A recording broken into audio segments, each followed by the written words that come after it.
नमो भगवते वासुदेवाय. तर आपण श्रीमद भागवत महापुराण पाहत आहोत आणि त्यातील हा आपला पाचव्या स्कंदातील अध्याय 15व्या अध्यायामध्ये आपण भरताच्या वंशाचे वर्णन पाहणार आहोत. श्री सुकाचार्य म्हणतात, भरताचा पुत्र सुमती होता हे पूर्वी सांगितलेच आहे. त्याने वृषभदेवाच्या मार्गाचे अनुकरण केले. म्हणून कलियुगात पुष्कळशे नास्तिक मतवादी अनार्य आपल्या मताने वेदमताविरुद्ध कल्पना करून त्याला देवता मानतील. त्याची पत्नी वृद्धसेना, तिच्यापासून देवताजित नावाचा पुत्र झाला. देवताजिताला असुरीपासून देवधुमानाला धेनुमतीपासून परमेष्ठी आणि त्याला सुवर्चलेपासून प्रतिह नावाचा पुत्र झाला.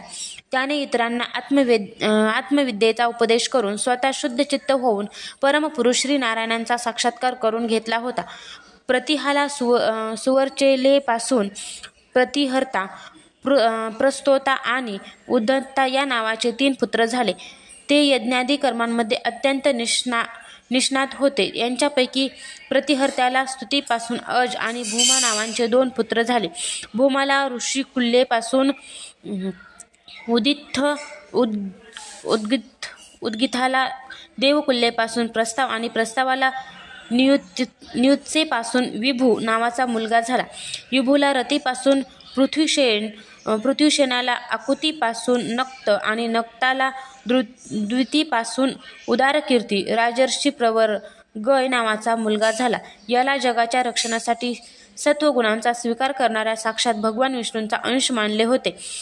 संयमादी अनेक गुणांमुळे याची महापुरुषात गणना केली जाते.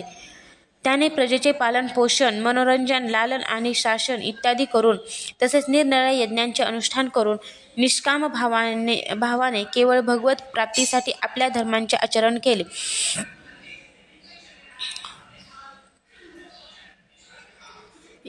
त्यामुळे त्याची सर्व कर्मे श्रेष्ठ परमात्मा श्रीहरींना समर्पित होऊन ती परमार्थरूप होऊन गेली होती.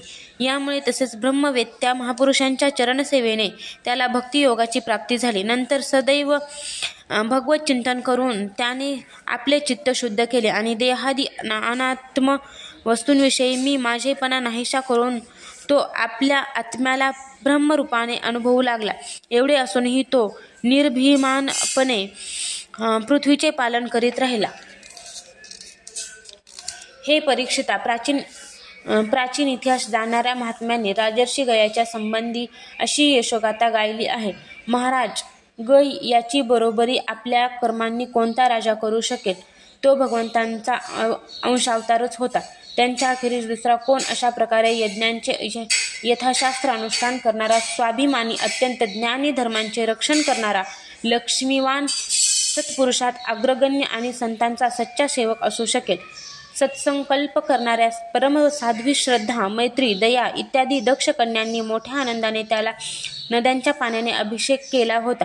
तसेच त्यांची इच्छा नसतानाही गाय जसे आपल्या वासराला स्नेहाने पानावून दूध पाजते, त्याप्रमाणे पृथ्वीने त्याच्या गुणांवर संतुष्ट होऊन प्रजेला धन, रत्ने इत्यादी इच्छित वस्तू दिल्या होत्या.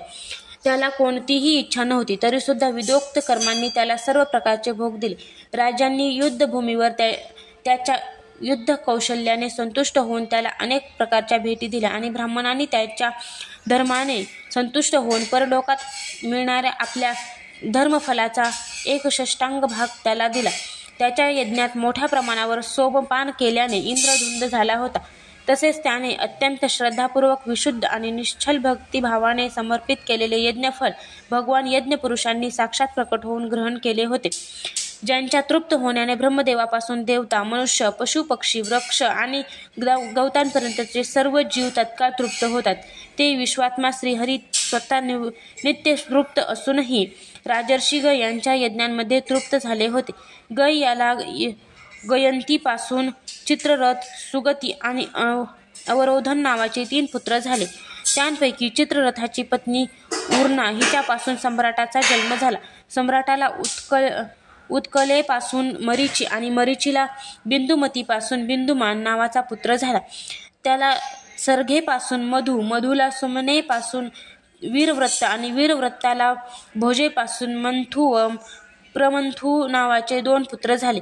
त्यांपैकी मंथूला सत्तेपासून भुवन, भुवनाला दूषणेपासून त्वष्ठा, त्वष्ठ्याला विरोचनेपासून विरज आणि विरजाला विशुची नावाच्या पत्नींपासून शतजित इत्यादी 100 पुत्र व 1 कन्या झाली. विरजाविषयी हा श्लोक प्रसिद्ध आहे. ज्याप्रमाणे भगवान विष्णू देवतांची शोभा वाढवितात, त्याचप्रमाणे हा प्रियव्रत वंश यामध्ये सगळ्यात शेवटी उत्पन्न झालेला राजा विरजाने आपल्या सुयशाने विभूषित केला होता. अध्याय 15 समाप्त.